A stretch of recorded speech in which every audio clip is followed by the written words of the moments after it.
Today I'm talking with Tammi Jonas. Tammi is a farmer, meatsmith, activist, doctor of philosophy, cultural commentator, and president of the Food Sovereignty Alliance. Not to mention mother, grandmother, wife, daughter, sister, friend, and supporter of many. So welcome, Tammi.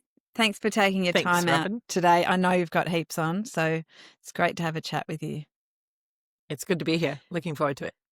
Yeah, so when I started Pip back in 2014 and I was crowdfunding to pay for the first print run, I remember at the time you were also crowdfunding, it was around that time, to build an abattoir on your property so that you could butcher your own meat on farm. And it was also about that time that you became the president of the Food Sovereignty Alliance. Then a few years later, we had a panel discussion on fair food at the Sustainable Living Festival, which you were part of. Yeah, and then since then, you've been working tirelessly through the Food Sovereignty Alliance. So I wanted to, before we get into all of that work you've been doing, I kind of wanted to go back to the beginning and talk about like how you got into farming and why. Yeah, I'll try to give the short version. It's interesting because when I say that I'm a former vegetarian academic turned pig farming butcher who's now building an actual abattoir, because that one 10 years ago was the butcher shop, not the abattoir. The abattoir is now. That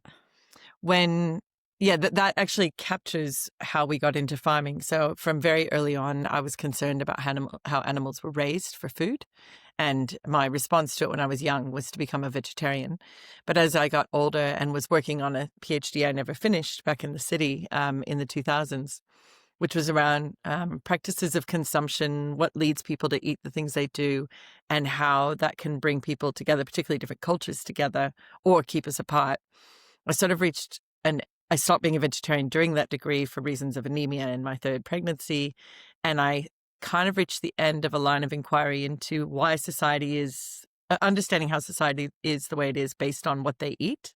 I actually got more interested in why do we eat what we do based on what's produced. I realized that to solve my concerns about the food system, I needed to understand production more than I needed to understand consumption.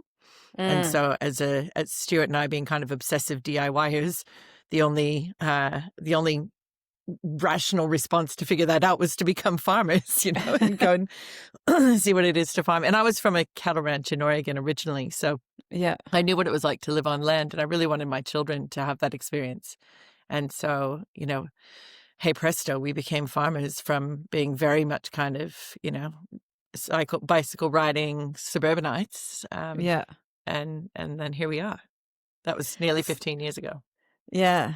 So can you tell me a bit about Jonai Farms and how you've set that up and what you're actually doing on the farm there? Yeah, so we came to farm pigs because pigs and poultry are the worst treated in industrial agriculture. So we really wanted to show that it was possible to raise them out on pasture and actually earn a decent livelihood doing so. So why isn't everybody raising pigs this way, right? Because most of the industrial system grows food for profit, not food. That's the main reason. And so pigs were the start, but then we bought this beautiful 28.5 hectares of Judja Wurrung country near Dalesford in the Central Highlands of Victoria. And it's bigger than we needed for pastured pigs. And it also happens to be extremely steep for about 2/3 of it on the south side of an old volcano. And so cattle made a lot of sense to add to the system. And having grown up with cattle, that also made sense to me. So we've been growing pigs and cattle since 2011. And thinking that we wanted to come to show how you could raise animals led very quickly to, but if you're trying to raise animals well, you have to look after soil well. To do that, what do you have to also do? And it's taken us down a much deeper rabbit hole than we ever expected to in terms of the farming journey, understanding that really, a lot of cattle farmers will say that they're actually grass farmers. And it's not untrue, but I think a really good livestock farmer is actually a custodian of microbes, really. More than anything, what we raise is fungus and microbial life, and that supports everything up the trophic levels, right? So, then we ran into the problem every smallholder runs into immediately, which is, first of all, abattoirs, where will we get our animals killed? And second of all, where will we have them butchered? The abattoir was the easier part to solve back in the day. We had access to abattoirs for the pigs and the cattle within less than an hour. And so we focused on the butchering side and the fact that that was a real barrier for a lot of people who wanted to sell their meat directly. And Yeah. the butcher who'd agreed to butcher for us in the early days, Sal, down in Belen, he agreed to teach me how to butcher while Stuart built us a boning room. And that's when we were crowdfunding and built the boning room. Right. Yeah. So I've been from a former vegetarian, I've been a butcher since 2014. Oh, I started learning in 2013. And then now I've got my meat inspector license in readiness for the abattoir being finished, so that we will be slaughtering here on farm very soon. For us and a bunch of other farmers. And the other aspect two other aspects of our farm, I wrote about this in Pip years ago about our CSA, Community Supported Agriculture. So we have 75 household members who get a monthly bag from us, and some have been with us the whole time we've been CSA. It has a very long waiting list because we refuse to grow, so we're only going to stay at 75 households. And then we share our land with market gardeners, Tampanieri growers, First and Second Nations market gardeners. And we do that without charging any rent, because we think that rent is kind of theft, really, since we shouldn't actually be able to own land. We should be commonsing land. And so one way to deal with that in our system was to share our land here with these guys. So what were some of so as far as because I know a lot of your activism work has come from that process of trying to do that, set your farm up in that way. So what were some of those challenges that you were facing in those early days that you've kind of worked on and made changes around since then? I mean, because I have I call it a fishbowl memory, the 3-second memory. So every time I come around to one side of the fishbowl, I'm like, God, everything is amazing. And then you go around the other side where all the challenges are and you go, oh shit, how are we going to fix this? But by the time I'm around to the other side of the bowl, I'm like, everything is amazing. So forgotten all the troubles. Totally. So I have a very bad memory for bad things, which is a pretty useful that's trait. Good. Yeah, it is. It's how I maintain my eternal optimism. But I think, the challenges were supply chain mostly, and even planning permits to be able to farm pigs. We fought a few of those battles and won changes in 2018 with the Food Sovereignty Alliance for pastured pigs and poultry. It feels like everything you want to do when you're a smallholder farm, as somebody famously said, everything I want to do is illegal. That's what it feels like sometimes. And you're like, what? I just came here to grow beautiful food, to feed people nourishing things. Yeah. And you want to treat me like everything I want to do is dangerous, or mostly dangerous is how they treat you. Yeah. So between planning issues and food safety licenses, those were the main barriers. Funding for a lot of people is a barrier in these systems, but for us, we chose to go to crowdfunding pretty early on. So when we needed maybe, in the case of the boning room, like 27,000 we raised for that. And we never have that much just sitting around to be used discretionary funds. No. But you can raise it with your community and then feed them after they've helped you raise the money. So we've never done it like as a charitable fundraising. It's always been with a reward of some sort. Yeah. Well, that's exactly what I did with Pip too. Exactly. That's right. Draw on the community. So so that got you into the Food Sovereignty Alliance, I imagine. So rather than just going, okay, this is my problem, what am I going to do? You've kind of gone, right, I'm going to try and solve this problem on a bigger scale so it benefits everyone. So has that been where you've kind of been aiming at? 100%. Yeah. Like I've never been, I'm not a NIMBY. I've never been sort of only concerned about our backyard. I've always been concerned that everyone has a flourishing backyard. And since I was young, I've had that probably overblown sense of justice. And if something's wrong, somebody has to do something about it. And if there's somebody who needs to do something about it, well, I'd probably better be one of those people. Yeah. And so whenever you see that you have, I think that's the other thing I kind of compulsively put dots together. And whenever I see that our dot is having a problem, I go, oh gosh, I wonder if other dots are having the same problem. And then you realize you have a campaign on your hands and you need to do this for everybody. And then nobody has to go through what we did, and they can keep finding the new problems instead of old and ones. solving them. Yeah. And so is that a skill you've kind of learnt over time? Like the first time you were just like, oh, what do I do? And now you're kind of very well educated in the system of how everything works. And Yeah, the drive comes way before the skills. So, Yeah. the desire to do something about it sometimes lead you down some misguided lines. But once you've been reading the planning scheme for a decade or two, Yeah. you know pretty well where the pain points are. And so now, like AFSA writes reforms for all the state governments. I spent most of last summer, I had a broken rib. And so I spent the time at the computer researching all the planning schemes, not only for Victoria, which I know pretty well, but all the other states and territories as well. Yeah, wow. And then wrote out what the reforms would look like for micro-abattoirs in every state to mirror what we've achieved now in Victoria, so that they don't have to figure out how they do it. We write the reforms for them. So can you tell me about that success you've had with the abattoirs in Victoria? With the micro-abattoir? Yeah, so we first submitted a proposed reform back in 2017 to like 3, maybe even 4 ministers ago, because we get our ministers for agriculture turn over quite a lot. And so you have to start again interest each time you every time, and you have to get to new advisors. And I mean, it's as long as you develop relationships in the department, they don't change as frequently. So that helps. But the ministers and their advisors change all the time. So we submitted it the first time in 2017, and then I think we kind of put those in about once a year. We would submit the same thing again. Every time there's a new minister, submit it again. And then with the current minister, submitted it, I think, twice a year, going, this is getting really serious. Abattoirs are kicking everybody out.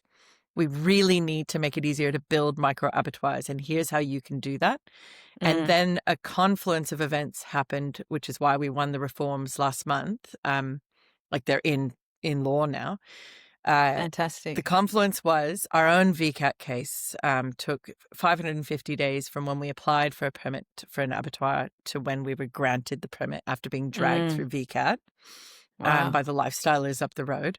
So the key planning barrier is actually when they send the application out for, like, they advertise it to the neighbors, because the neighbors think blood in the streets and screaming animals, they don't think about what it's really it's another tiny little farm shed is all it is. Yeah. So just before you go on, could you just explain exactly what the problem? So previously you couldn't have an abattoir on your property and you had to go elsewhere, but then that was becoming a problem. Could you just talk through that? Yeah. So first, the second for those part that don't know anything about it.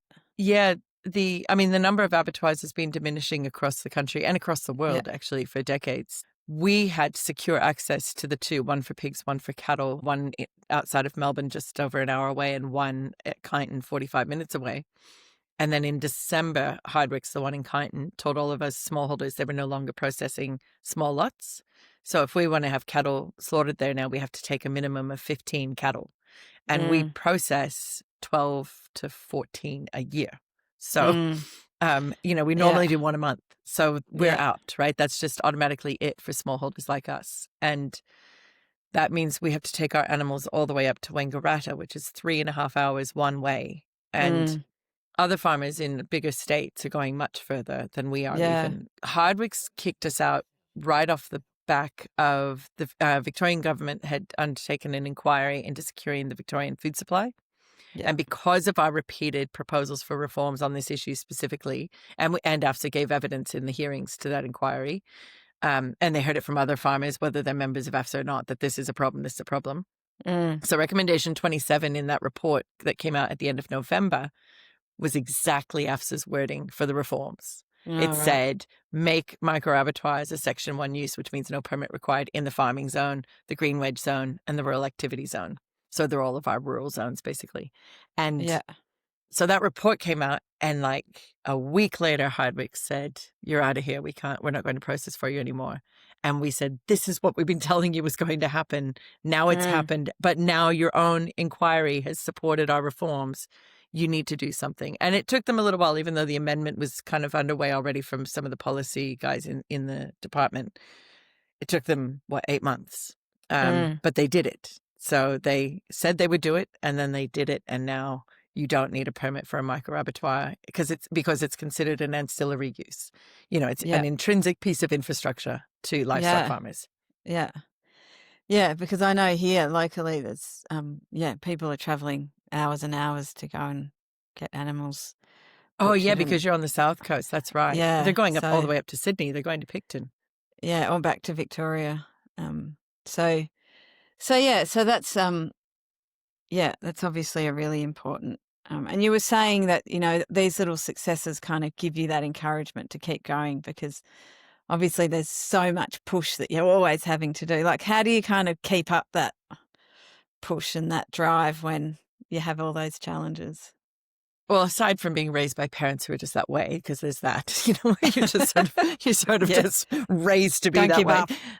Yeah. My parents are pretty irrepressible themselves. My Yeah. dad's like still flying airplanes, and the man's turning 80 in 2 months' time. So Yeah, right. that we're not ones to give up.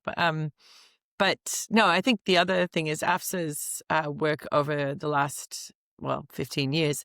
We, at our strategic retreat every year, we talk about our theory of change. And in that discussion, we talk about applying the majority of our energy to fighting for things rather than against things.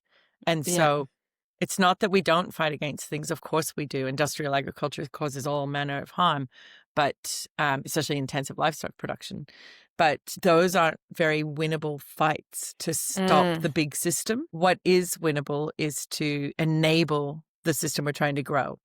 And so finding the targeted reforms and fighting for things that we think we can win, knowing it might take us a decade, but that we think we can win, I think that's what keeps you going. That, and obviously every farmer who contacts the Alliance and says, thank you so much for the work you're doing. Everything is hard enough without having to deal with these regulations. And so that bolsters you a lot when they say, thank you for helping, even when you're not winning, even when we're still like finding out whether we're going to win, it bolsters you to know that your membership or your followers are like, this is what we need. So hopefully you're going to win it. Yeah, and it's not just for you, it's for the whole food system. It's for everyone. And I think about this a lot in terms of activism more broadly. I think if I was an anti-GMO activist or an anti-pesticide activist, who I think are doing such important work to fight against those things. But I think that's why people burn out, because you focus on one part of a monolithic system that is really hard to win. Think about climate activists and how they get so burnt out, because how do you beat climate change when you have governments who are actively making it carry on? So I think that's really exhausting work, whereas I think food sovereignty is inherently a very joyful and positive, if not defiant and resistant movement, because we're fighting for something. We know what we're fighting for. It looks like this. It looks like what we're all doing. Yeah.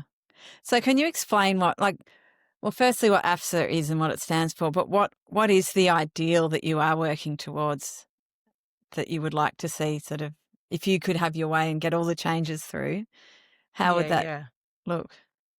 I mean, one of the key features of food sovereignty is that everybody gets a say in how it looks. It's not just that Tammi Jonas paints her picture of it. It's actually that you get to paint yours down there with your community on the South Coast, and communities themselves have self-determination and control over the system. And so what that would look like in community control, of course, is that everybody has sufficient and nutritious food, and that it would be grown in ethical and ecologically sound ways and socially just ways. And they would get to participate in both the growing, the processing, the distribution, the procuring, the cooking, the eating things together, instead of, eating a meal in your car on the way to some shitty job. Like you would actually have time to have meals with your loved ones, because you'd be living in a society that valued the commons all around us that we should be nurturing and that should be nurturing us, instead of working in bullshit jobs, sitting in a car all the time, being stressed out in traffic to get to yoga so you can just fucking relax. Okay, I'm here, ready to relax. Yeah, totally. So we want you to be able to do yoga in the privacy of your own home, if that's possible. Particularly it's about control in the system, participation, and the ability to enjoy, the very real fruits of nature all around us, in a way that kind of cares about the reproduction of those things for everyone into the future. Use the term neo-peasantry. There's some of your work you're talking about, like you're working with peasants and Indigenous people from around the world, and through AFSA. Do you want to talk a bit about what you're doing there? Yeah, so the global peasants movement is, which is, La Via Campesina is the global organization for peasants, and it's the biggest transnational social movement in the world, with like 400 million signed up members of organizations who wow. are members of La Via Campesina, like AFSA is a member of La Via Campesina. It's a very powerful movement, and its conception was against free trade, that they basically knew in 1996, when the World Trade Organization got involved in agriculture, that introducing free trade agreements into agriculture was going to be the death knell for smallholders.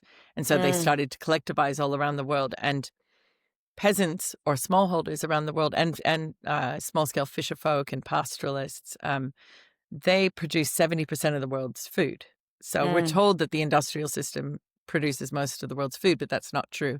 It mostly produces animal feed, biofuels, and ingredients for ultra-processed foods. Like that's the majority of the industrial system.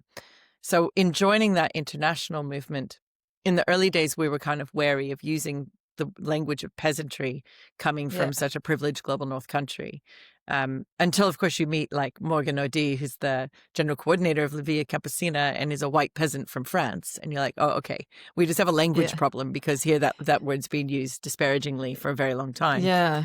But after asking comrades from across the movement whether it was appropriation for us to start using the language as well, we were given repeated assurances that we should call ourselves peasants in solidarity with the peasants of the world. And so we still don't use the language public facing all the time. Certainly my PhD analyzed the rise of a new peasantry in this country as I see it. So how would you describe what you're meaning by peasants? A peasant is a person of the land. That's actually the root from the French is, paysan. And so it means that you're of the land, and that you're in a special relationship with the land. The UN Declaration on the Rights of Peasants actually has a definition that talks about having a special relationship with land and a special reliance on land, and also a primary reliance on family or other similar kin in terms of the workings of the farm, as opposed to a particular reliance on paid labor, which is not to say peasants don't ever pay for labor, but it's not their primary business model, if you like. And it's also about being focused on sustaining the commons on which you live, instead of extracting and exploiting from that land and then moving on to extract from somewhere else in the way that capitalism does. So that's how we see ourselves positioned as members of the global movement of peasants. And although our struggles are different from a lot of places, obviously, like you think about what's happening with the destruction of farms in Gaza right now, and the West Bank, those struggles are life and death, and ours are not. But the struggles remain pretty. I just wrote about this actually on the weekend, that the struggles are similar in that we're all fighting powerful elites who are trying to make it harder and harder for us to exist and feed communities so that they can capture more of the profit and feed everyone their crappy food. And in other parts of the world, the peasants, like Sri Lanka, where I'm going tomorrow for the Nyaleni Global Food Sovereignty Forum, they've held the line for longer. When I was in meetings there last June, they talked about, it wasn't until it was said several times that I really picked up on it. They kept talking about how there are now these like corporate shops in the equivalent of the high streets, right?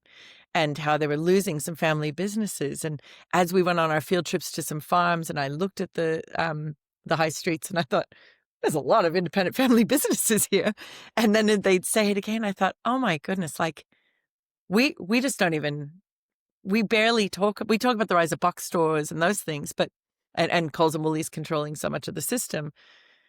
But we lost independence so long ago that we don't talk about that very much, about why our towns and suburbs, think of outer suburbs in particular, you'd be hard pressed to find an independent business. But in a place like Sri Lanka, where the food is still produced by smallholders and it's sold to independent businesses in the towns, they notice when McDonald's turns up or something else, and they're not happy about it. And I just think that's wonderful. And I think we should go back to talking about how visible that loss is here and how we could reverse it. And how do you think we could reverse that? Because it seems like we're so far down that path, aren't we? Like, Yeah, how do we get back? How do we start to get back from that? Well, I think food sovereignty shows us a lot of ways. It's about understanding what does systemic transformation look like, Yeah. and for us, those aren't just buzzwords in the food sovereignty movement. I hear people talk about systems transformation and then say we just need nutrient security, and you're like, mate, that is not systemic. You need to actually talk about all the people in the system and how they're being impacted and unable to maintain an independent business. Why is that? Is it because Coles and Woolies are land banking a lot of the properties nearby to them so that you can't afford land to set up an independent business? So what do we need to do about that? We need to change laws that are allowing them to land bank. Is it about the taxation, the rates being too high for a small business? Are they inappropriately high, same as for farms, because they're tied to our industrial counterparts? All right, well, let's go focus and change that. Are the food safety regulations identical whether you are McDonald's or Jonai Farms? Oh, well, then we better go change some of that because we're not pushing out fast food to thousands of people a day. So identifying the structural barriers and breaking those down, because it doesn't matter how irrepressible you are if you don't break down the structural barriers. And so that takes us back to, if we're doing it systemically, well, what does a non-capitalist, decolonial, anti-patriarchal system look like, right? So that's going to force us to look at the governance of the whole system and how are we going to make sure that we have a non-hierarchical decision-makings in government or in our businesses, on our farms. It's a slow process, but that's how we do it. Yeah. And it's so important that there's you doing that, because a lot of people, they're just wanting to grow food, or they're just wanting to do whatever it is they do. And then they don't necessarily have the knowledge or the kind of right personality or, to actually go and fight those fights all the time. So, no, not everybody does. And we don't expect everyone to either, especially because the structures have made it hard for people, it's genuinely hard to keep farming like this in the face of all of those barriers, whether it's taxes or regulations or access to markets. I mean, there's so many barriers. So not everyone has the time or energy or desire to do this work. But it is why we say, even just joining the Alliance, though, you are part of it, because the numbers, when they stack up in front of a government, that we say we've got 350 members versus 100 members, or if we were able to say we had 1,050 members, that has even more impact. So not everyone has to be as vocal and sit down and read every planning scheme in Australia. No. Well, that's why you exist, isn't it? That's right. But they can do something, and joining is certainly one of those things. And talk with their neighbors about how they're growing and what barriers they're finding and what can they do about it instead of just complaining. That's we're all very good at complaining about what's wrong, but the training we need really is what to do about it.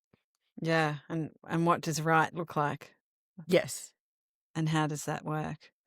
So so you make a living for your family off your property. What are some of the things that you would put the success of that to? Because I know it can be quite hard for people to actually make a living out of farming. So, well, I'm going to go into some of the philosophical ones. I should definitely start with the point of privilege that we were able to buy this farm without debt.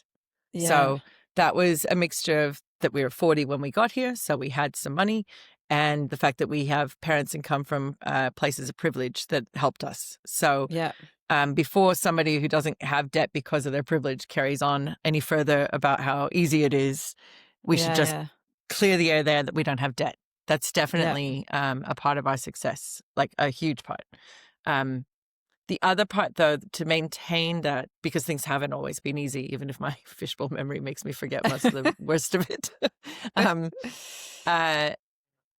Even though it hasn't been easy, having a very clear picture from the beginning that there was a size limit to this farm, and it was determined by the land size and by the human energy how much energy we wanted to put into building the farm, running the farm, and growing it to its limit. And so we did that on paper. We looked at what would be enough to earn a viable living.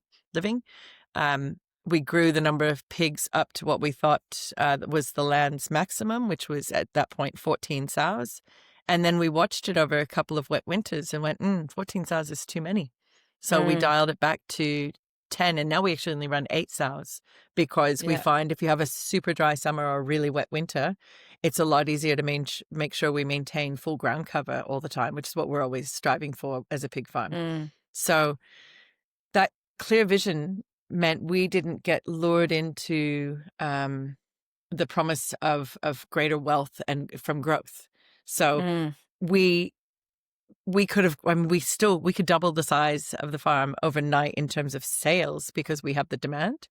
Yeah. But we understand, we have a strong sense of enoughness. Like we have enough.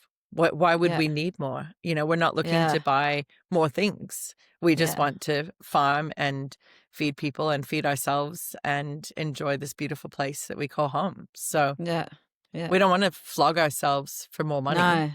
And you just get more busy and more exhausted. And I know a lot of people who follow that line, who end up becoming kind of managers rather than the farmers. And one thing that Stuart and I always, we came here because we wanted to work physically at farming and then butchering and soon slaughter. These are jobs that we do ourselves because, not that we don't work with others, but we do it because that's what we came for. We weren't just trying to be the boss class, Yeah. We're and not that can so interested in often that happen when you do that. You end up not doing the thing you got there to do because you're too busy doing all the other managing stuff. Everyone else. And I mean, I heard from somebody not long ago who said that his main work now is in freight and logistics. Yeah. And this is a farmer, and I was like, that sounds terrible. I would hate that. Yeah. I don't even like going to the post office, and I have to all the time now because of shipping my cookbooks, which are part of the fundraiser for the Abattoir. And it's like he does that every day. Oh, I'd much rather be, butchering or farming. Yeah, and if you don't kind of have those goals clearly in mind, you can easily kind of slip off and find yourself, that you've gone down some sort of other path that you didn't actually mean to. That's exactly right. Well, and sorry, the other thing there, of course, is because we went CSA early on, in our second year of selling meat, we became a CSA. That has actually shielded us from some of the worst things that have happened on the farm. I just remembered one that would have been after I wrote that piece for you, because it was just before COVID. It would have been January 2020. We lost 16 of our 23 cattle to a mistake made by somebody when we were actually away. And they put the cattle into a paddock that had a bulk bag of peanuts, which was for the pigs. And that gave the cattle horrendous acidosis, and most of them either died or had to be put down. And, you can imagine how devastating that was for everybody on the property, including the person who made the mistake, in terms of the animal distress and awfulness of those deaths. But then once you start pulling your heart through the worst of what's happened, you go, holy shit, we're in trouble. That is many thousands of dollars worth of animal lives from our bottom line. So that was, if we hadn't been a CSA, I'm not sure what the recovery would have quite looked like at that point. Because to add to it, Stuart had recently blown up the engine on his Land Cruiser, which was stolen 2 weeks ago. So these things happen, right? And for the theft, you have insurance, but you don't for 16 animals. They don't cover animals like that. So the CSA and the fact that we work in solidarity economies beyond our members meant that we had members who signed up all their friends for one of our workshops, so that I got 12 bookings in one go. So that was, I can't remember, it was a couple grand. And another one who said, I want to pay 5 years of my membership in advance. And I was like, John, no, I can't let you do that. What if we stop selling? Not that we were going to, but what if something happens, And he's like, but I'm always going to need meat. So I let him do 2 years. I wouldn't let him do 5. It just made me nervous. I mean, he's still a member now, so I definitely could have. And then someone we used to buy cattle from, who again we had really lovely relations with, he said, look, I've got some empty cows, some older ones, and I can bring those in, and then you can just pay them when you butcher them, so that when the money comes in for actually selling the meat, that's when you can pay me back. So he gave us these incredible terms. And working in those webs of relations instead of just transactions has been so you a had very that important community buffer. support. Yeah. Absolutely. Yes. So, and that's the worst example, but there have been others, where we've had to rely on those community relations to just get us through something. Yeah. And you've got that CSA that are just supporting you through the ups and downs, and They're amazing.